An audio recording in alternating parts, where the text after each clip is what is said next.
What's up, my wizards? It's D from Mtg, all that stuff you know by now. We like it in Magic, and today, it's the big one. We're going to look at the top 50 cards in War of the Spark for constructed play across formats, with, of course, an emphasis on standard, because it's kind of what we do around here. Now, as usual, I've tried to be as objective as I possibly could. A lot of my personal favorites aren't even in the top 10 in this list, and we are on, like, the 9th or so rewrite or something like that. So, a lot of work went into this one, and I've kind of made myself crazy over how I wanted to order this list. So, if you would, please, like the video while you got a chance. And if you don't see anything on this list that you really like, then maybe check out the top 15 sleepers list I did the other day, because your favorite card might be on that list. Link in the description. Aside from that, subscribe if you're new, hit up the Patreon if you want to vote on what decks we do this season, and aside from that, let's go ahead and get into this, because we got a lot to talk about.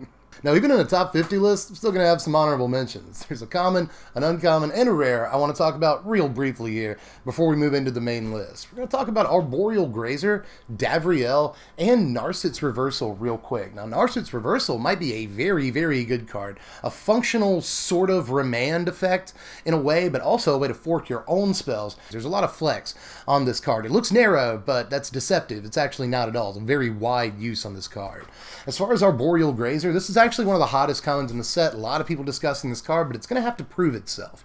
As far as what I've seen so far, I would in a lot of cases rather just have Lawnowells on first turn, and that comes from someone who is very, high on Arboreal Grazer. I want this card to be very good. I want it to be a signal that we get to play mid-range, but we'll have to wait and see what it actually does in standard. I'm really on the fence about whether or not this one is truly as playable as it looks and is in a lot of people's hearts. But we'll wait and see until we get into the main season here to really judge this card. I think it might be one of the best commons in the set, but that might is pretty strong. As far as Davriel, this is one of my personal favorite cards in the entire set. Again, there's a few of these on the list, but again, also trying to be as objective as I can. And I hope that Davriel is a great sideboard piece against Esper control decks, if nothing else. But aside from that, Davriel just is another rack effect, or really the rack effect in standard. You can put it along with maybe Raider's Wake or Fell Spectre, and suddenly you've got yourself a nice little discard deck with a couple of Megrim or rack effects that actually looks like it might be a lot of fun to play in standard. But is it going to be the most competitive thing? That remains to be seen, so I'm not totally sure that Davriel is the most impactful planeswalker in the set. But if nothing else, again, this will probably see some sort of sideboard play, and I'm excited about that. But we finally made it to the real list, everybody, and how do you start off a list in a set full of amazing cards? I'm going to go ahead and give it to Krenko here at number 50. Now, I want to stress, before I really get into things here, that I could have made a top 60, or like 75. So there are cards aren't even on this list that I think might end up seeing standard play. So just because this thing's all the way up here at 50 doesn't mean I don't have faith in it. I think it's still fairly likely to see some standard play, even with the things going against it. Mostly Legion War Boss. The question remains unanswered. Whether this is truly better than War Boss, and War Boss isn't legendary, doesn't have to actually attack to get value for you, so it's a lot less likely to get actually killed in combat. That's the problem with Krenko, is that you have to attack with it. But that's kind of where the problem's in, when combined with Anthem effects, pump spells, this helps you go wide really fast, and goes wider than a card like Legion War Boss in just a turn or two, so there's a lot going for it. If Goblins is a real deck, this is probably a 2 of, even though the 3-drop slot is a little bit crowded at this point. If a deck just wants to go wide and then maybe take advantage of a Siege Gang Commander a little bit later in the game, then a card like this is going to help a lot. Now, my number 49 is one of many, many cards on the list that started life on the list much lower. But, again, I'm trying to be realistic as I can with myself here, and not be naive. And so, with that said, Keyor has ended up at number 49 here. Now, there's a lot you can do with this card. By and large, though, I'm not a huge fan of a lot of the uncommon planeswalkers in this set. As a matter of fact, a few of them didn't even make the list, but Keyor does. I think she's really good on turn 3 with Mox Amber, but, that's kind of the worst good thing about the card. You could say that about literally any 3-mana planeswalker, but Keyor is quite good. I'll say that again, because you drop Mox Amber, you untap a land, and suddenly have 2 mana available to you after your Keyor on turn 3. It seems good. If she only draws 1 card and ramps a few turns, then I actually think she's mostly kind of paid for herself. It's totally fine, but if she draws any more cards than that and just becomes this incredible ramp piece at the same time, then yeah, I think Keyor has really, really done her job in your Simic deck, or whatever deck you put her in. So I like Keyor a lot. I want to have more faith in this card, but honestly, a 3-mana mana dork that might not even draw you a card is not necessarily the best thing in the world. Number 48 is another blue uncommon planeswalker. There's a lot of planeswalkers on this list, as you might imagine. But anyway, number 48 is Narcis. And I'm tempted to put this one way farther up the list too. Honestly, this looks like a sideboard card. I say it might be main deckable, if only because drawing, quote-unquote drawing you, 2 cards over the course of a couple of turns is actually pretty powerful too. It's card advantage that also keeps them off of a lot of important things in Standard alone right now, not to mention older formats. Now, number 47 here is a Johnny the Great-Hearted. I am not super high on this Planeswalker, if you can't tell, but I do think that it's a wonderful sideboard piece against mono-red decks, or really any aggro deck for that matter, because it's really going to help you win the race. It pretty much wins the race every time. It's not only is it going to gain you life incrementally, but it also makes swinging with your creatures a lot less of a, consequence, a lot less of an issue against aggro decks, and it's going to make your creatures bigger as the game goes on. See you later, Waverly. She's rambunctious. I'm just trying to keep her from making noise. But in any event, I think that Ajani is probably going to have a place in standard sideboards, somewhat like Narcis, but I'm not sure how main deckable the card actually is. But if Green-White wants a relatively expensive Planeswalker to top off the end of their curve, this might go up there, but it competes with so much in those decks already. Also, if you're looking to build Super Friends, Johnny, so there's that too. But anyway, number 46, cat is crazy. Number 46 is Kasmina. Now, crazily enough, this was the #1 card in the top 10 sold cards this week on TCG Player. All the cards in Magic, period, not just War of the Spark, but every card in all of Magic.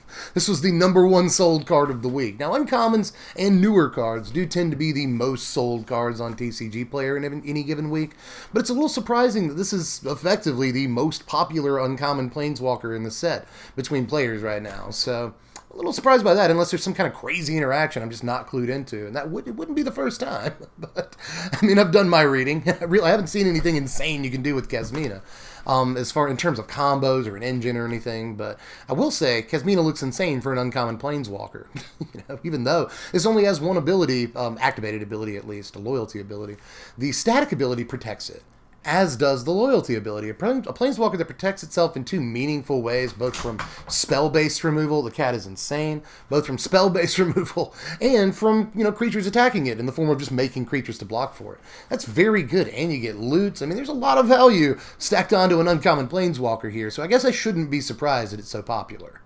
Now, my number 45 is Tulsa Mere. Fans of the channel know that this is one of my favorite cards in the entire set, but again, trying to be realistic here, and I don't think that it's in the top 10 or anything. It competes with a lot, just like a Johnny, it competes with a lot in Selesnya decks, or even Selesnya decks that splash a 3rd color, Naya, Bant, anything like that. It already competes with Tristani, which is that's a card you don't want to be competing with in green-white tokens, but the enter the battlefield value on this is just unfreaking believable. You get 2 creatures, 6 power, fight trigger, plus you get to gain some life. It's just absolutely insane against aggro decks. I would imagine it's probably worth every bit of that 5 mana cost. So I'm really looking out for this one. Got my eye on it, but again, I'm really trying to not kid myself here. And I think that there probably are 44 better cards in the set than Tulsa Mere, but it's going to have its place in Standard. If not now, then eventually. Now, my number 44 is a card that's actually really similar to Tulsa Mere in a lot of ways, but just a little bit better.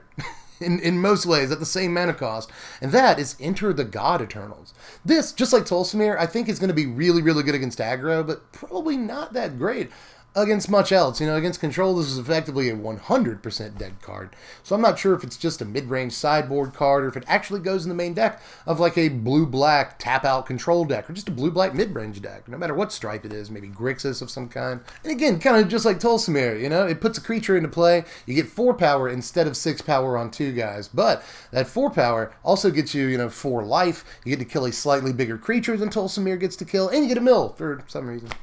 So there's a lot of really cool things about this card, and just like Tulsa Mere, it's so much value packed onto 5 mana. It's like kind of a 4-for-1 in a way, if you don't count the mill, it's effectively a 3-for-1.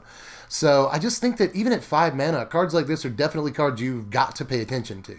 But speaking of black removal spells here, my number 43 is Finale of Eternity, and I really want this card to be way up higher on the list because I think this card is jacked kid, but at the same time, I'm still not sure that it's quite as good as like Cry of the Carnarium in the early game, but the versatility on it is much higher than a card like Cry. And even at just 3 mana, it's going to kill a lot of the same stuff that Cry of the Carnarium kills in the early game, you know. All the white 1-drops, blue 1-drops, some of the red one, well, all of the red 1-drops, but the deck isn't very heavy on 1-drops right at the moment. But at the same time, this is going to kill like 3 1-drops for 3 mana on turn 3 a lot of the time. And in Chromatic Black, I think it might actually end up being one of the best finales, because Chromatic Black has the unique ability to cast this card for a lot of mana because they carry Cabal Stronghold. So in the late game, you can cast this card for a billion and just reap all of the benefits of it. And in fact, I think it's going to be one of the finales that gets cast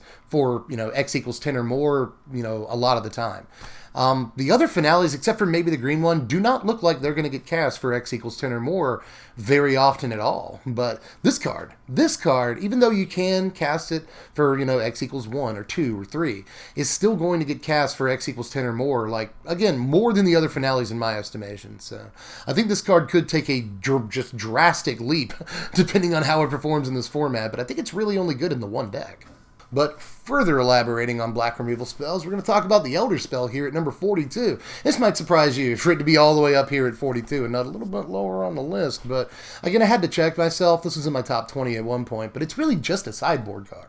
You know, I don't know that anyone's running this in the main deck, and to fully enable it actually requires a lot of setup. You know, your opponent has to have a couple of planeswalkers out. You have to have at least one planeswalker out, and then cast this. And at which point, if all those pieces fall into place, then this is a ridiculous card. Just wins you the game some of the time. And for 2 mana, it's an absolute steal. I mean, the card is a ridiculous rate for what it does. But again, most of the time it's going to be dead in your hand in a lot of matchups, so it's going to be a sideboard card. Maybe a 2-of sideboard card that gets boarded in a lot, depending on what standard looks like, but still, really nothing more than a sideboard card, no matter how powerful it is, and it is undoubtedly powerful.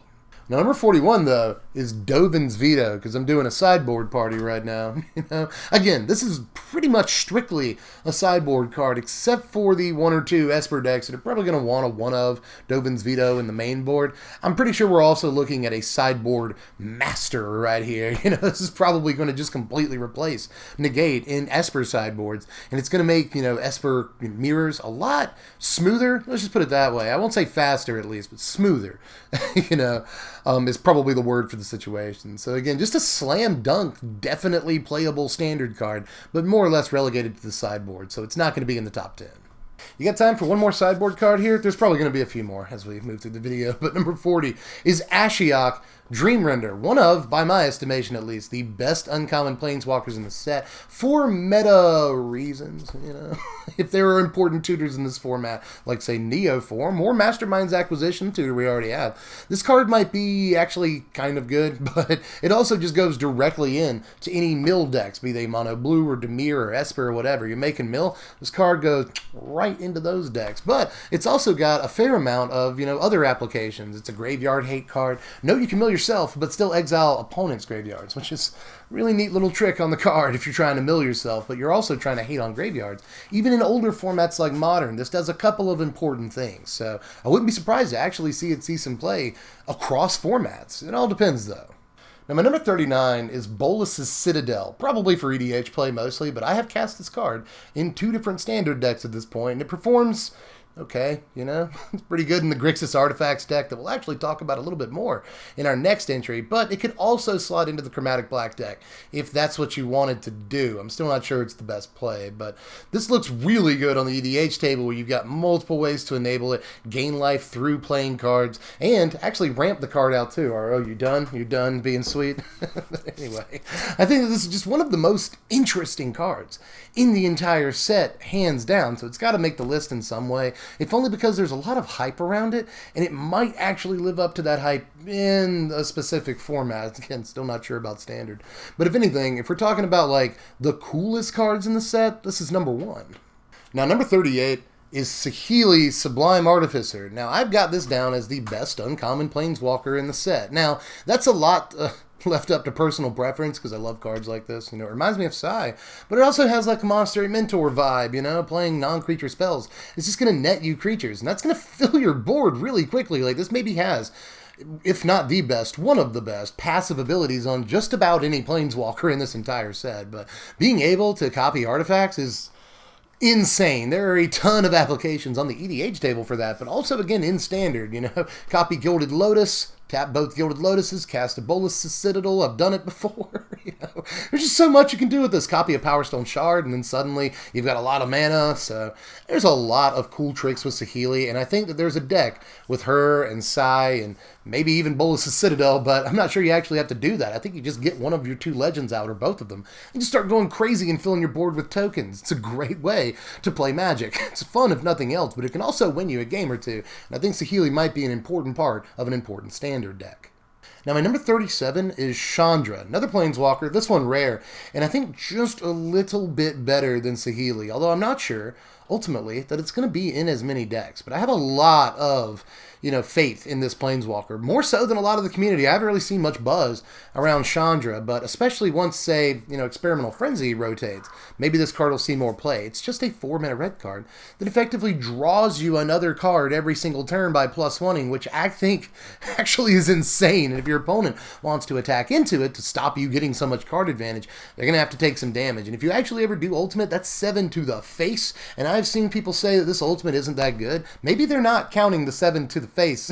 Maybe they just don't see the interaction between the passive and the ultimate, but also, the ultimate is like a free, almost apex of power. You know, you get 7 cards that you can cast, although you definitely won't cast all of them. By the time you ultimate, you probably have enough mana to cast the most important cards off the top of your library, at the very least, in that 7. Plus, again, you just hit for 7. You more than lava axe them to their dumb face. So I just think that in terms of, like, there's a card advantage engine, it hurts your opponent to attack into your card advantage engine, and if your card advantage engine gets out of control, it draws you even more cards and deals 7 damage at a time. For 4 mana, this seems like an insane rate to me, and it was almost on my sleepers list. But honestly, I think that it's way more powerful than that. I think it's way more immediately apparent how powerful this card is. I just don't know why everybody else doesn't see it. Now, 36 is 10th District Legionnaire. Yeah, it's weird to have this right after a rare Planeswalker, but that Planeswalker, I'm not sure will actually see the Standard play I wanted to. This, slam dunk for Standard play in the Boros or even Jeskai heroic deck alongside Feather. This is just going to be an incredible card. And even in the, you know, turn 3 kills decks with like Dreadhorde Arcanist and Thud and all of those tricks, this is also great. Like in the Naya aggro deck, this is an amazing turn 2 play if you don't get your Arcanist. So it's a great backup 2-drop for a couple of decks, and just a great upfront 2-drop for the heroic decks in the format that may be shaping up soon. So I like so much about 10th District Legionnaire. I know it's just an uncommon, but it needs to go on this list somewhere because it is definitely 100% seeing Standard play. Now, number 35 are cards you can't necessarily say that about. And I say cards because number 35 is really Evolution Sage, but I also sort of have to talk about Flux Channeler in the same vein, because I think Channeler might be actually a really good card. You know, there are decks that want to play multiple non-creature spells in the same turn. We've got a few of them in the format right now, so this might actually be okay, but obviously, Evolution Sage is the one getting all the press right now, and for good reason, you know? You play lands in every single Magic deck, and there's already people putting together just green-white Proliferate, and a bunch of other decks that are more or less based around this card, you know? I'm already building maybe my favorite deck of the format right now, which is Temur's Sage Shift, we're calling it. You know, Evolution Sage plus Escape Shift lets you proliferate 4 times, which just ultimates your Planeswalkers immediately. Just a crazy interaction. There's just so much you can do with this in Standard alone, but also on the Commander table. You know, Landfall Proliferate is a pretty good combination of abilities, so I expect this card to be insane, but at the same time, it really remains to be seen if this is the real force in Standard that a lot of us, I was going to say we all, but a lot of us want it to be. It's still a 3-drop that dies to Shock and Moment of Craving, so it's definitely got things going against it, but the raw power level of this ability is really, you know, on display, and it's not hard to tell how quickly this can get out of control, so it should be on the list. Now, my number 34 is Illhard the Raise Boar. Now, you may notice this is the first god we've encountered, which means that I am rating it as the worst god. When I first saw this card, I was amazed by it. I was just, oh my god, look at this stupid ability on this thing. Not knowing there were going to be 4 other gods with this same, last paragraph of text on the card. And I think that most of them are better. You have to wait to attack with this. Now, this might be made a little bit better by the presence of, 4-mana Domey, which gives things Riot, or Rhythm of the Wild, or even Samut, the uncommon Planeswalker. I really doubt it. The card looks like garbage. But at the same time, just all I'm trying to say is giving Illhard haste makes it a lot better. But you still have to have a creature to enable it. You want that creature to be nice and fat and not just like a 2-drop or something. 2-drop will still get you value, yeah, but you really want to drop, a 6 or 7 mana, huge, ridiculous value creature to get as much value out of Illhard as you possibly can, and very often you're going to have to wait a turn for it. So in terms of, just for the fact that you have to enable this with other cards, you have to have other creatures in your hand, they have to be worth the trigger in the first place, you have to wait on the trigger. I'm just not sure that this is, the best god in Standard. Although it is, for what it's worth, at least for the time being, the most expensive god in Standard, which kind of confuses me a little bit, because I just think on its face, it is the worst one of the 5 gods. But it doesn't mean it's not crazy. Now, my number 33, a little surprising here, is Soren. Soren is very, very good. I think it was Emma Handy on Twitter. I hope I'm giving credit to the right person, but I think I am. I think it was Emma Handy on Twitter who said, no matter how good you think Soren is, he's better than that. So even the people who love Soren, he's probably even better than you think he is. This is just a ridiculous Planeswalker in a lot of ways. Giving all your dudes lifelink on your turn is just great.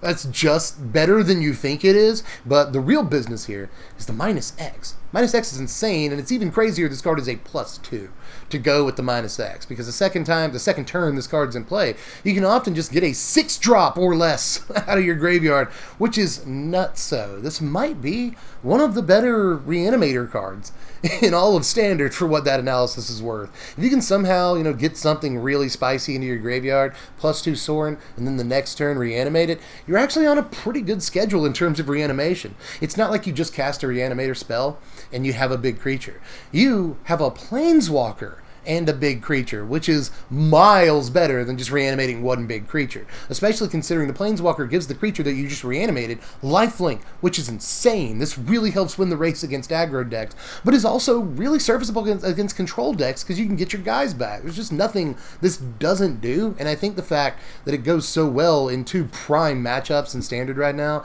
is really going to carry the card into playability. Number 32 is Ral. Speaking of 4-mana Planeswalkers, we're actually going to go through a glut of 4-mana Planeswalkers the next few slots on the list, so buckle in for that. But as far as Ral goes, I have to give him the edge, if only because he's got an infinite combo.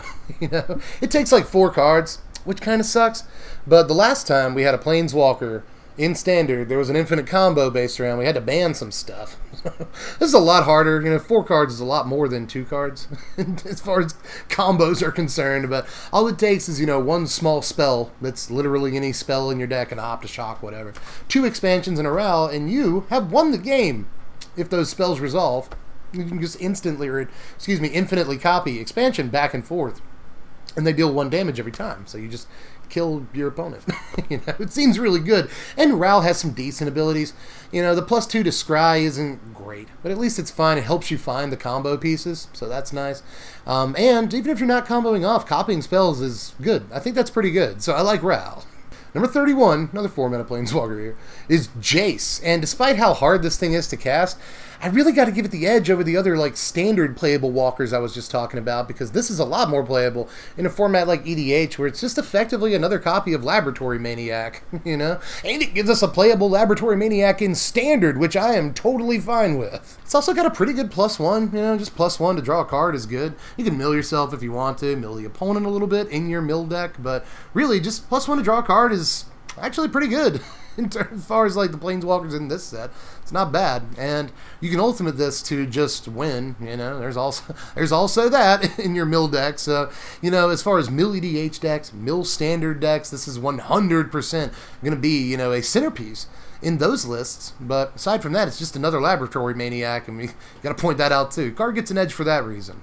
Here we are at number 30, another 4-mana Planeswalker, and it's Karn. I actually am not super impressed by this, but it's another one where I'm giving a concession to EDH players, because I think this is really good in those formats, and might even be modern playable. I highly doubt it, but there are smarter people than me who believe this could be modern playable. You know, it goes and gets Mycosynth Lattice. Just dumb. Note that Karn doesn't say anything about mana abilities. So once you have a Lattice out, this shuts out your opponent's lands. Whoops. So that could be a ridiculous combo, and it's probably what's driving the $10 price tag on Karn right now, is that one combo. But just being able to acquisition, basically, for like, or wish for any artifact, that seems like it could be very good in Standard. Or other formats, for that matter. But here we are at number 29. We finally made it to Mizzy.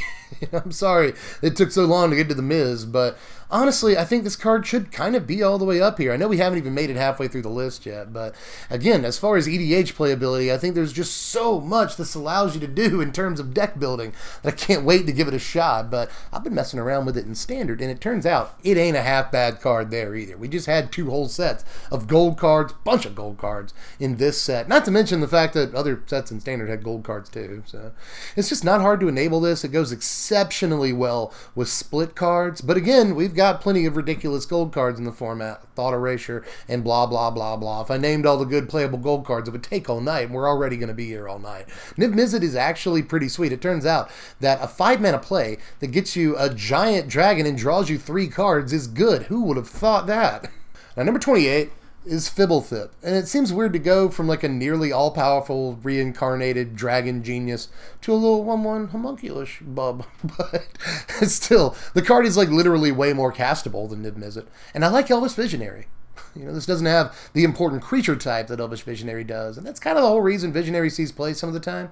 But I still think that 2-mana body, draw a card is great. We play Dusk Legion Zealot in some decks in this format, so I could understand this seeing play too. 2-mana body, draw a card, that's always going to be good by my standards. And if you can enable it, which there are multiple ways of doing in Standard alone, then it draws you 2, which is well worth 2 cards in a body. Every single time, even in the late game, you will take that play. 2 mana to draw 2 cards and get a blocker on the battlefield? Yes, please, with that, yes. Now, number 27 is another 2-mana blue creature. It's Soul Diviner. I am not entirely sold on this card. Not a whole lot of puns this video, and that was a pretty bad one. But in any case, I think that Soul Diviner has a chance at being an insane card, especially again in older formats where this takes counters off of Dark Depths and stuff like that. But in Standard too, this takes counters off of Blast Zone, or if you're playing a deck with any amass cards, this can draw you cards. Works really well with Dread Horde Invasion. If you can make this card just read, tap, draw a card, and you do that 2 or 3 times in a game, it's crazy. And obviously in a format full of Planeswalkers and +1/+1 counters and proliferate and blah blah yada yada, this card has a lot of ways to be enabled, so I expect it to see some play. Number 26, everybody, is Time Wipe, and I really have the compulsion to put this card like way higher up. Like, I want this to be in my top 10, but I want to be more disciplined than that, because I'm not sure it's going to see play, especially right now. You know, we've got Kaya's Wrath in the format. We've even got Solar Blaze, if Jeskai decks would rather play that in terms of 4-mana sweepers. You know, we've got Cleansing Nova, we've got Settle the Wreckage, another 4-mana sweeper. So even Cleansing Nova doesn't see too much play right now. Like 1 or 2 I play in some decks, not even every Esper deck. Most Esper decks do not play Nova. So I'm just not sure that this 5-mana sweeper is going to see play, although the obvious trick is enabling it in some way. You know, I've already talked about on Twitter, a great play is Niv Mizzet, find your Time Wipe, bring Niv back to your hand, cast it again, draw another 3 cards, or find another Time Wipe. It's a crazy combo, but I'm not sure it's enough to carry itself into Standard playability. You know, we may have to wait on a rotation. Maybe sweepers will get a little bit slower, but I highly doubt it, because we're still going to have Kaya's Wrath and Solar Blaze the whole time this card is in Standard. So I'm just not sure it quite gets there, but with the right creatures to enable it, it might be one of the best cards in Standard. We have hit the halfway point, everybody. Number 25 is Egon. I feel it's a good place to put Egon. You know, I am tempted to put this card in my top 10. This has actually wormed its way out of my top 10 and now into my top 25, and I just don't have the heart to put it anywhere farther than halfway up the list. The +1 makes creatures that also get you card advantage when they die, which is a very, very, very good +1. The minus ability is just like, kill that thing. which is also very, very good. The problem is, I don't think the static ability, the passive ability, is quite as good as a lot of other Planeswalkers in this set. And yeah, you could enable, you know, some sort of colorless deck in Standard with this card, and it'd be the best card in the deck, more or less. But at the same time, I'm not sure that 6 mana is quite where you want to be for this effect, because you kind of don't need the cost reduction after that. But obviously, the 2 actual loyalty abilities are very, very good. I just also kind of wish that it had more starting loyalty. There are problems with the card, and that's why it can't be in my top 10 or even my top 20, but it's definitely a top 25 card that I think is probably going to see some play, especially given the fact that, like, any deck can play it.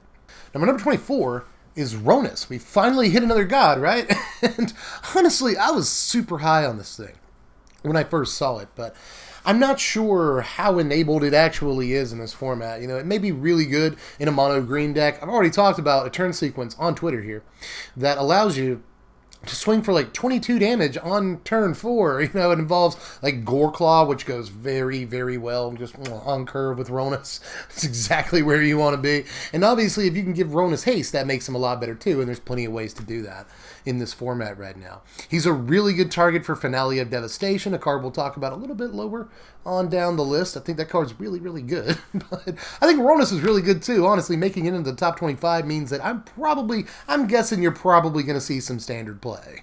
But speaking of 5-mana gods, number 23 is Bontu, just right ahead of Ronis. I think this is the slightly better Enter the Battlefield trigger for decks that want it. Now the thing is, I actually think that Ronis is easier to build a deck around abusing the Enter the Battlefield trigger. But I think that if you build a deck around Bontu's ETB trigger, you're far more rewarded, you know, in an Aristocrats deck that wants to sacrifice things anyway. Or maybe you get this late in the game, top deck it on turn 9, you sacrifice a couple of, you know, lands that you don't need anymore. And suddenly this thing drew you 2 or 3 cards effectively, and it doesn't even feel like you lost any value because you don't need the extra mana. If you sacrifice guys and get cards off of them, you wanted to sacrifice those guys anyway in the decks that Bontu was in. So I just think, again, in terms of ease of enablement, Ronis is the better card, but in terms of payoff, Bontu is much better. Now, number 22 is a card that it kind of pains me to put this, you know, high up the list. At first, this card was like in my top 50, from 50 to 40, but recent revelations have shown me that Timmyo is actually an insane card. You know, you don't have to worry about the Nexus decks on Arena. Good on you for that, but in Paper Magic, this is going to be one of, if not the best card in Nexus, other than Nexus, and Teferi too, but, you know, this is just an insane enabler for that deck. I didn't want to believe it, but seeing it in action now, yeah, the card is just unbelievable and meant for Simic Nexus decks. It could also go in other Reclamation decks for what that's worth, but just in Nexus, this is an unbelievable card that may finally get Nexus banned in Paper Magic, at which point this probably goes back to being useless. Although, it could go into Sultai decks too for more grindy late game value. There is a lot to like about this card. Could go in Muldrotha for all I know, finally made that card relevant. There's just a lot of cool things about Timmyo, even though she doesn't actually affect the board in any way, which is my least favorite thing about the Planeswalker. She just slots directly in to a couple of important Standard decks, most importantly Blue-Green Nexus, in which she is an absolute boss. So I'm telling you, I know the card looks pretty high up there to a lot of people, but 22 is about right. This card is insane in the decks that want it. Now, 21 is Karns Bastion, another concession for EDH players, because I think that's where this card shines the most, by a lot. Obviously, in Standard, this is a pretty good utility land. I'm not sure how good, like, how much Super Friends wants it, just because Super Friends is a 3, if not 4 or 5 color deck, and it can't play colorless lands. It just cannot afford to do that. So I'm not sure, unless you're playing like 2 color Super Friends, this actually slots in. But obviously, decks with a lot of +1/+1 counters in Standard might want this. So I'm not sure that it's completely out of the realm of possibility, especially considering that once you do have a couple of Planeswalkers out, or a couple of creatures with counters, this is just free value on turns where you draw a land, or you draw up dead otherwise. Great way to use your mana, just insane mana sink. So I like that about it. Protects against flood really well if you have things to enable it. But you kind of have to have things to enable it, and that's where I think the card falters a little bit in constructed formats like Standard. In EDH, however, I think this is an all-star until the end of time, so it goes on my list. All the way up here, too, by the way. Now, my number 20, I'm going to massively cheat and just say removal. I think there's an insane amount of really playable removal in this format. At least 6 pieces, if not 7 or 8, to look out for. You know, there's Angrath's Rampage, there's Liliana's Triumph, D-Spark are 3 really good cards, you know. But there's also Tyrant's Scorn, there's Obnix's Cruelty, there's Heartfire, you know, all of these are great. And that's not even bringing up, like, Spark Harvest, you know, Death Sprout. There's just really, really good removal in this set, and especially Tyrant's Scorn. I honestly think this is one of the best removal pieces in the entire set, if not one of the better removal pieces we've seen since Assassin's Trophy. I love this card, and I can't really get across how much I love the card. But another card I really like is Heartfire. I think this is going to be insanely important in Mardu Aristocrats, Red-Black Aristocrats, or other just aggro decks that are trying to speed up the clock as fast as possible. Heartfire is a better card than you think it is. And actually, I'd like to feel like that last statement is backed up a little bit by the presence of Dread Horde Butcher at number 19. Yep, all the way up here at 19. This is another one of my personal favorite cards in the set, but I actually think this is one where, even being objective, I can put it all the way in the top 20. The card is going to change the complexion of Mardu and, again, Red-Black Aristocrats quite a bit in this next format. This card is balls out, insane, even in like a deck like Grixis Zombies, which looks like the first deck we're going to be presenting this season. This card is nutso and just has so many cool interactions. Again, works well with Heartfire, dealing at least 5 damage, if not more. If you've got an Anthem effect, you've been able to get counters on it. This also, by the way, works really well with Soul Diviner, an interaction a lot of people haven't pointed out. If you get counters on this and you need to draw cards, you can always take those counters off with Soul Diviner. Just a little interaction to point out. But anyway, this card is just crazy. It's a better Slith Firewalker, which didn't see a whole lot of play back in the day, but this will. It really, really punishes opponents who are slow to get on board. If you go first against an Esper control deck, you can bet if they don't have a removal for it immediately, it's going to get to 2, 3 power, and then when they finally do kill it, they're going to take some damage. There's multiple ways to get it back from the graveyard in this format, with cards you might be playing in any of these decks, you know? So I cannot tell you how good I think Dread Horde Butcher is. It's very, very good, in fact. Number 18, another surprise maybe for some people, and that's Domey.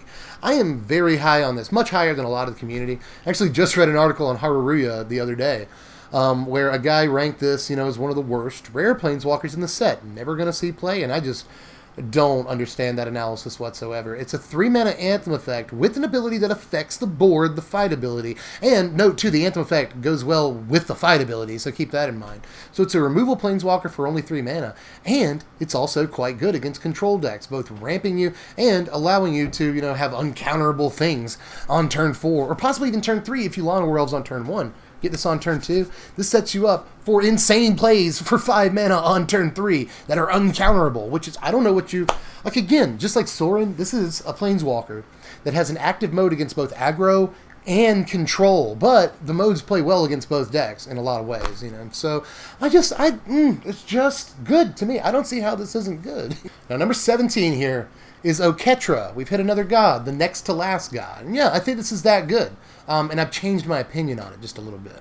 I like the Enter the Battlefield trigger gods better for a long period of time, but this plays a little bit like the Scarab god in practice, and that's very good. Now, the problem is, with the Scarab god, you could just have creatures in your graveyard and work off of those. With this, you actually have to draw more creatures or just have them in your hand to begin with, which is a big difference. That really is, but this is easier to cast. It's actually more resilient than the Scarab god, because even if they Vraska's Contempted or something, then you still get it back.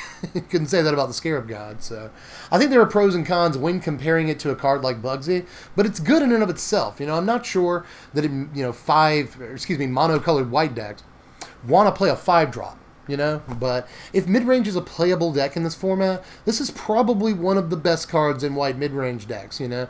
It's not only crazy must-answer value in and of itself, but if you play even one creature, you get crazy value. You know, another sort of difference between this and the Scarab god is that you'd take cards, you know, creatures out of your graveyard with Bugsy and get a 4/4 version of that creature.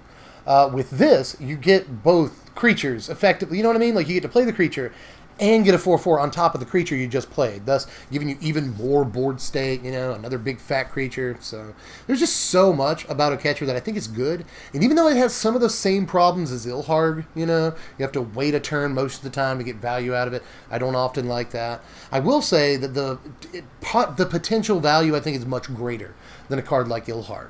in Ketra. So much greater, actually, that I think it's easily in the top 20 and will probably make a splash at some point in Standard, especially if we do go into a more mid-range format. This is a top dog card. No pun intended, even though I know it's a cat, but still, anyway, yeah, good card.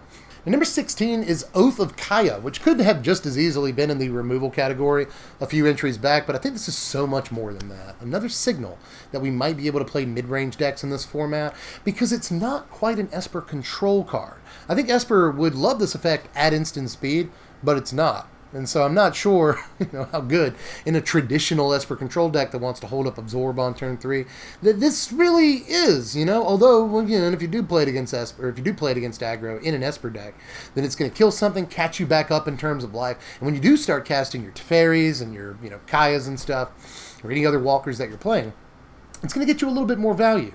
And that little bit of extra value is why it's not just in the removal category. Because I think that little bit of extra value is huge. If your opponents actually want to get rid of your Planeswalkers, yeah, you're sort of... The rule with Planeswalkers is that if your opponent has to attack into them, you're already effectively gaining life. So they're not... Because they're not attacking into you. They have to deal with your Planeswalker. So you're sort of already gaining life if your opponent swings into your Planeswalker. Well, in this case, you're gaining even more. And you're actively punishing your opponent by dealing damage to them with a Oath of Kaya. So they don't really want to swing into your walkers more than just a few times, and because you'll both catch up with them in terms of life total, and pull ahead in a lot of cases. So I think that extra little bit of text, especially in Super Friends decks, but it doesn't even have to be a Super Friends deck, really pulls this card ahead of the pack in terms of removal in this set. Again, especially in mid-range decks. This is just a world beater against aggro decks, and it's going to make it a lot harder for them to really function if this card gets a foothold. Here we are, number 15, Finale of Devastation. All the way up here at 15. I think the card is that good. Mostly because this list incorporates, EDH play and modern play and standard play, just cross-format play. Is what we're looking at for a list like this, and this card definitely has that. I'm not sure that it hits the mark in modern, honestly, although having Green Sun Zenith is good. That's fine. That's why the card is so high up on the list. It's a Green Sun Zenith in a lot of ways. But, if you get to X equals 10 or more, it's just nuts. Like this is like the best way to go get a Ronis. And there are multiple ways to cast this, whether you're using elves or a planeswalker that we'll talk about a little bit later. Aside from the black finale, I think this is the other finale that's going to be cast for X equals 10 or more the most often. It's not hard in a green deck to envision multiple ways of actually dumping 12 mana or more into this card, and then suddenly you just win. Like, it doesn't even matter what creature you went and got, you just win, because you double the power of all your guys, you just swing in with a wide board. So I just like so much about this. I actually think it's fairly versatile. It's a creature tutor, which makes it good enough in and of itself. I like creature tutors, period. Even if you're just searching up like a 1-drop or something with this, for 3 mana, it could be okay in certain formats if you're looking for specific creatures. But again, it's in other ways, it's a Green Sun Zenith. In other ways, it's also a Craterhoof Behemoth. So there's just so much to like about the card that it's definitely all the way up here. I think it's one of the best finales, but not the best, you may notice. But speaking of creature tutors, number 14 is Neoform. And I really hope I'm not being tricked again here like I was by Eldritch Evolution, which was my number 1 card in Eldritch Moon, which did not quite pan out. Although the card does still see some play in Modern. And I think this might too. This looks somewhat Modern playable to me. Just because, again, a 2-mana creature tutor that goes ahead and puts the creature onto the battlefield. I don't care if you have to sacrifice a creature. That looks crazy to me. As a matter of fact, you might be able to turn sacking a creature into a bonus, actual value pretty easily. Plus, the creature you tutor up is bigger than it usually would. What is wrong with it? 2 mana, you guys? It's 2 mana. This card is insane to me, and I really have the compulsion to put this card in my top 10, but I'm trying so hard to be objective because this card could be a total flop. But that said, even with that knowledge, it can't stay out of my top 20. The card just looks like absolutely insane to me. I love tutors, and again, even if it never sees play in Standard, yeah, Commander and maybe even Modern are going to love this card. Now, speaking of cards that'll probably see play in older formats, my number 13 is Tomac. Yeah, again, all the way up here. Distinguished Advocist. That's one of my favorite Legend titles ever. Distinguished Advocist. But the reason I like this so much is because even if it never does anything for you, like most of its text is completely blank for most of the matchup, it's still a great rate. A 2-mana 2/3 flyer is just a really insane rate. And we have yet another 2-mana legend from Mox Amber.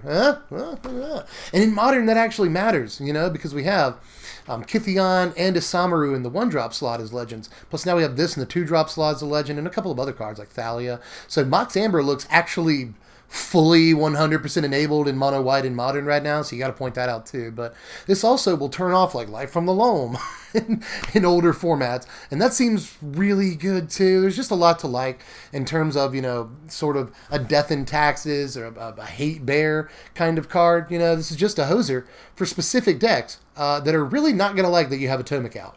But even if you're not playing against any of those decks, the card might be main deckable just because of the insane rate you're getting. A 2-mana 2/3 flyer, that's just great by itself. That's nice.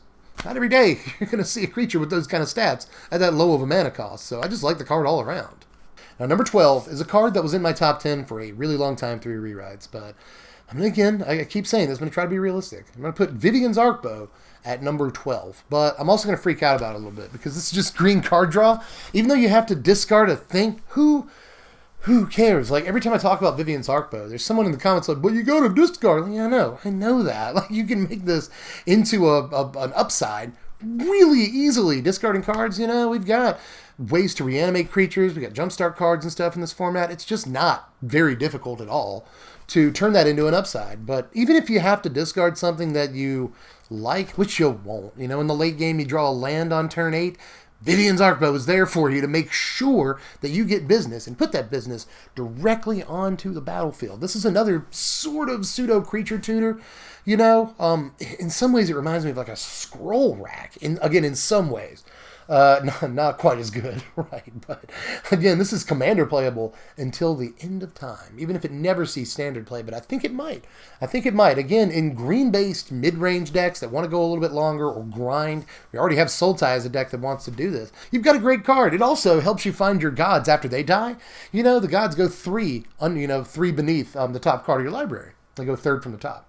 So if one of your gods does die, all you got to do is discard a card, Vivians Artbow, and get that god literally right back. It's not hard. So, really, there is just so much about Artbow that's crazy. It's effectively green card draw. Do not care that you have to discard a card. You're usually just going to... Oh my god, it could just put the card in your hand, but y'all, it puts the card onto the battlefield.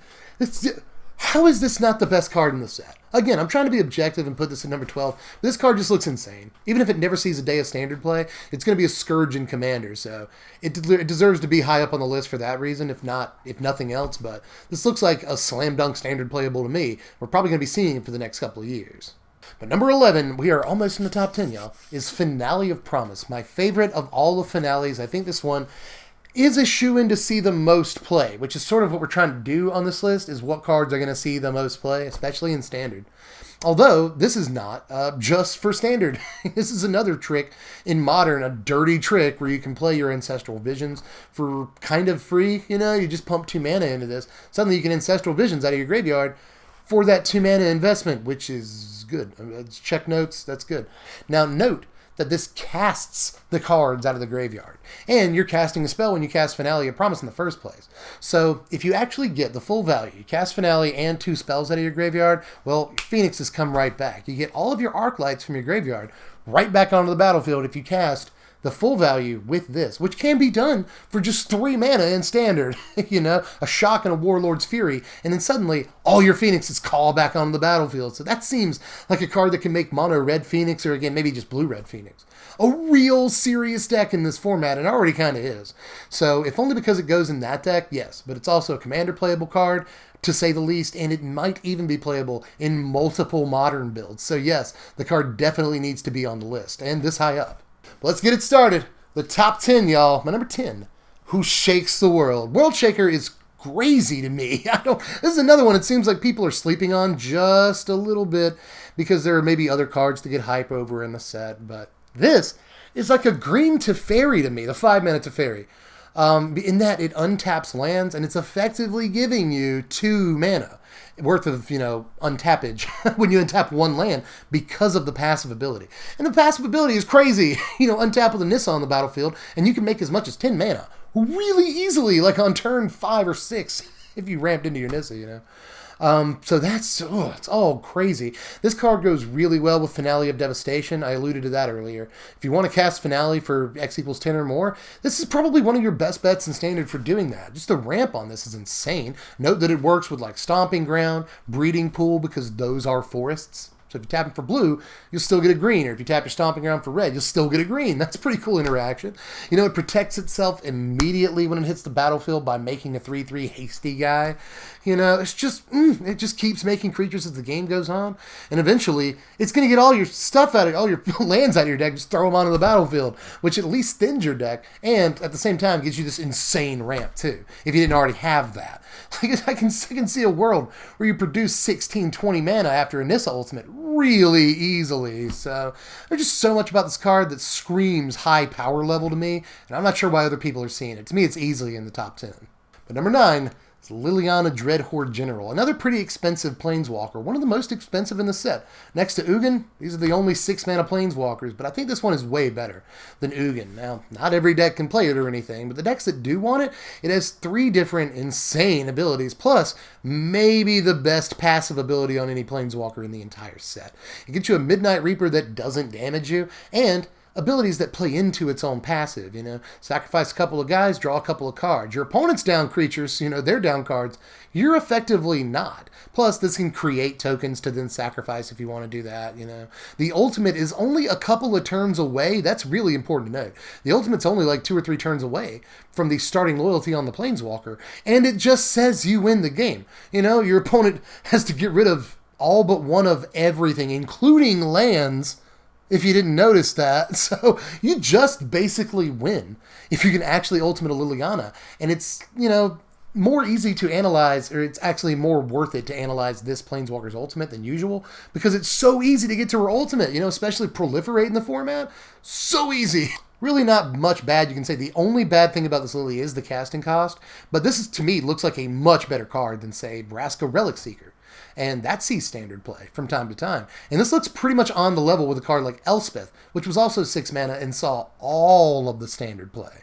That was a more mid-rangey format, but if we're looking into a mid-range format in the future, this is probably hands down one of the best cards in the set. And honestly, me putting it in the top 10 proves I think it's already that. I think this card is going to see a lot of standard play, if not much else, which kind of, you know, taints it just a little bit. I'm not sure that it's the best card in the set or anything, but if only for standard playability, yeah, this card is definitely going to see all of it. So number 8 is another Planeswalker. You're going to see a lot of Planeswalkers here in the top 10. You're just ranking all the best walkers in the set.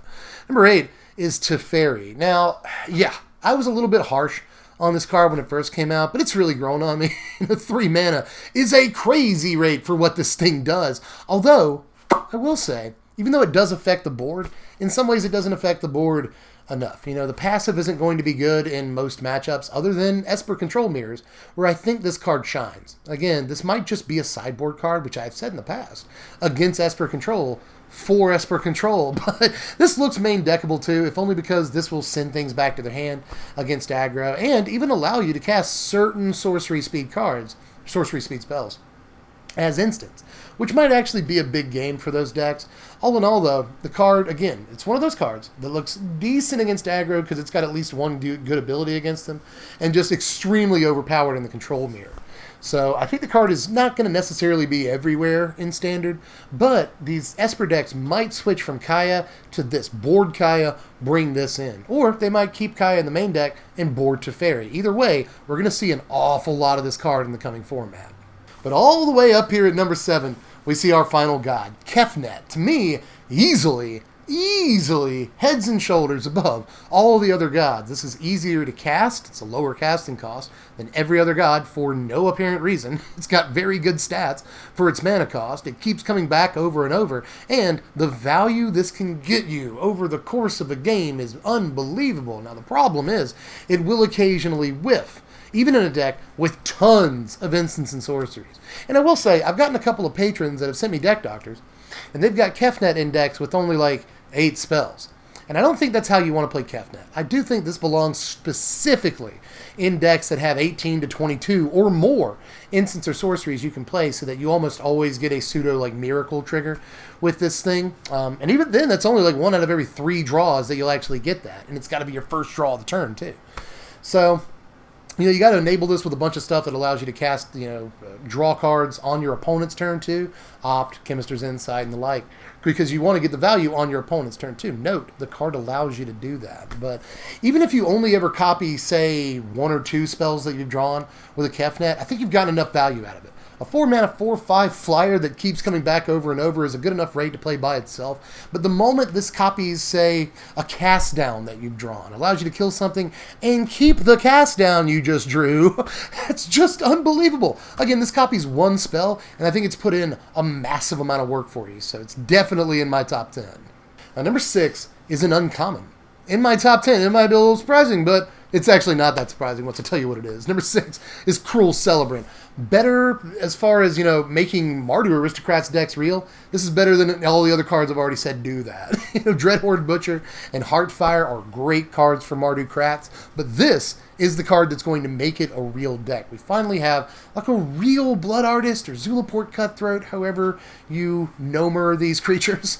We finally got a real one in Standard to go along with turn 3 Judith, It's just crazy with like Priest of the Forgotten Gods. It's going to go great with stuff like Footlight Fiend. I mean, there's just so many cool Mardu Aristocrats cards in the format right this second. This adds even more damage to a Heartfire, Imagine you Heartfire a Footlight Fiend with a Cruel Celebrant out. That's 6 damage. You won the game, boss. So, there's just so much that Celebrant does. Going to increase the clock for that deck an awful lot. And it's probably going to put that deck firmly in Mardu. I'm still interested in Rakdos Aristocrats. I think it's going to be the more consistent deck, and that's going to mean a lot, especially for a sort of combo-y deck that needs a lot of pieces in play, like Aristocrats. But the presence of Cruel Celebrant does probably push that deck firmly into Mardu territory. I couldn't be more excited to play the card. Number 5 is Dread Horde Archanis. Another one of my personal favorites in the set, but that doesn't stop me from thinking it's going to actually be very, very impactful. This card is just insane.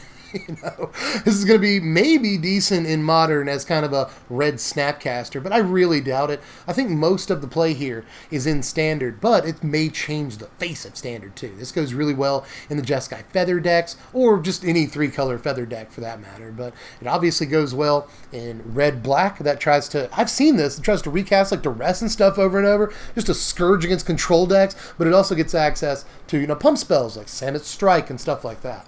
But the real impact of this card is going to be in various turn 3 kill Standard decks. There's a Jund deck that uses Dread Horde Arcanist and Thud, and this card, plus Colossal or Collision Colossus, pump spells like Giant Growth. There's also a Naya deck in the format that uses, again, Collision Colossus, pump spells like Giant Growth, along with things like 10th District Legionnaire as a 2-drop.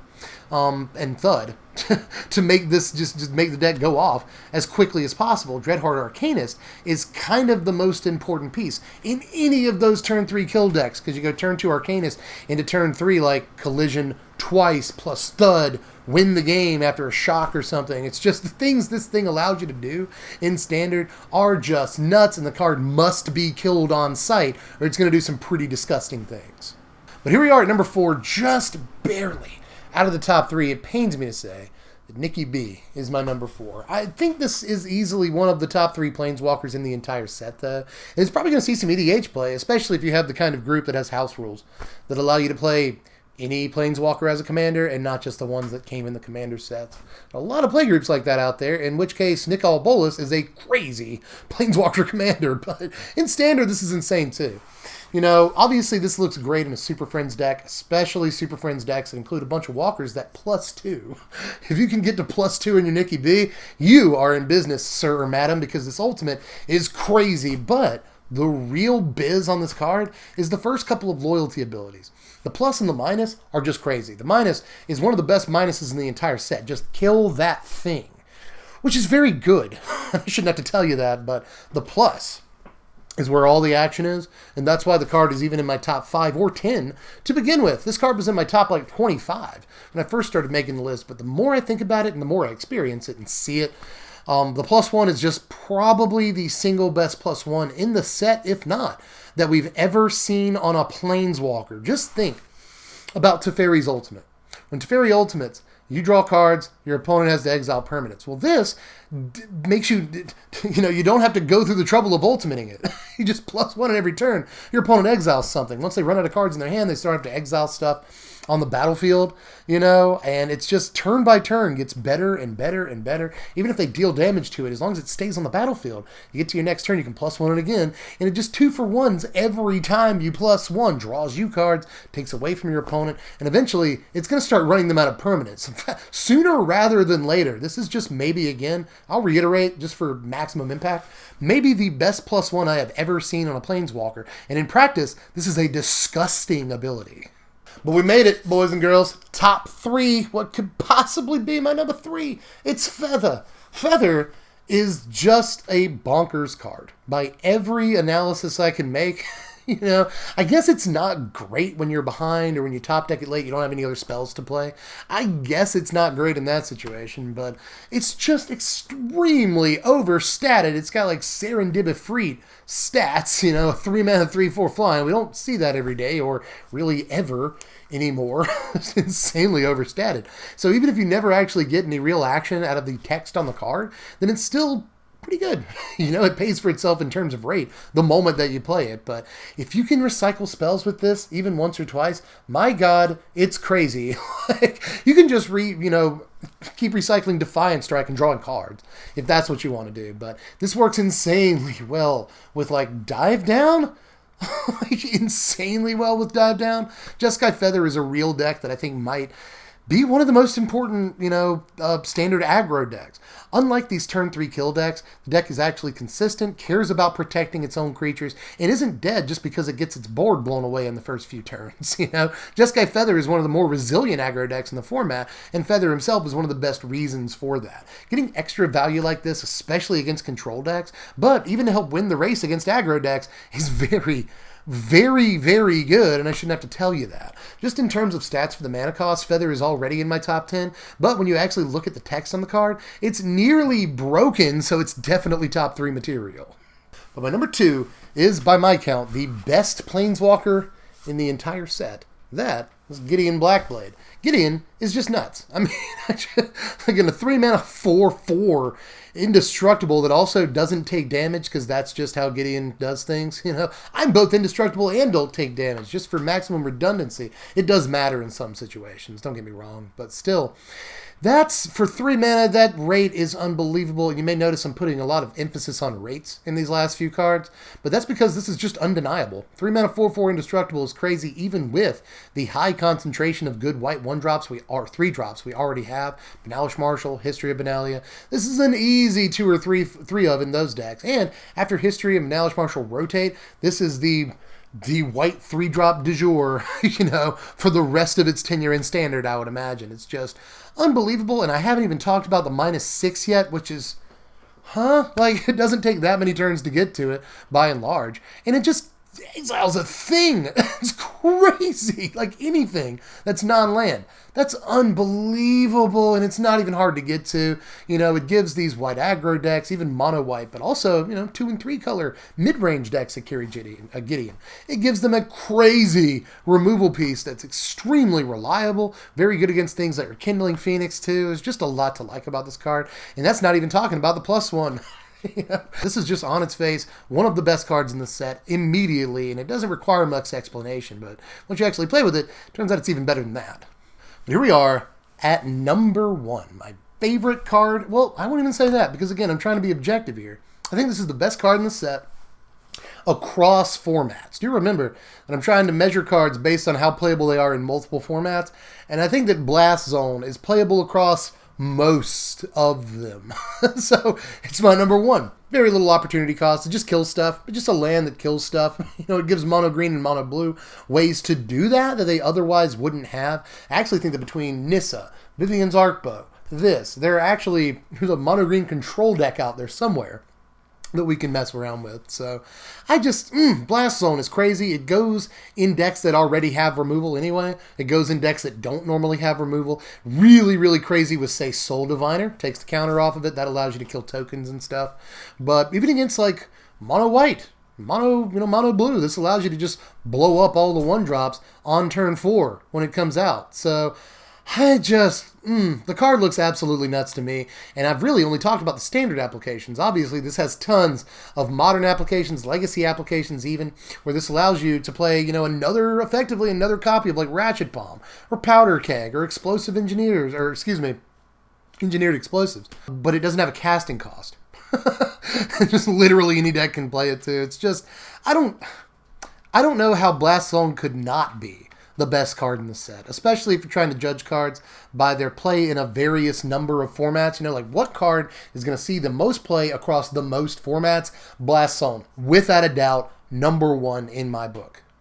But that is my list. We actually made it. Hand in hand, we got through it together, my wizards. But I think that's it. Just let me know how you felt about it. Remember, a lot of rewrites on this one. I did my best to be as objective as possible. Just let me know. Let me know where I went wrong, and what your favorite cards in the entire set are. Just let me know down there in the comments section. Also, subscribe if you're new. Hit the bell for the notifications. Like the video if you enjoyed it. Hit up the Patreon to help decide what decks we even talk about this season. Lots to do on your end now. So get on that if you would. Just take the time to do any one of those things. It would make me very, very happy.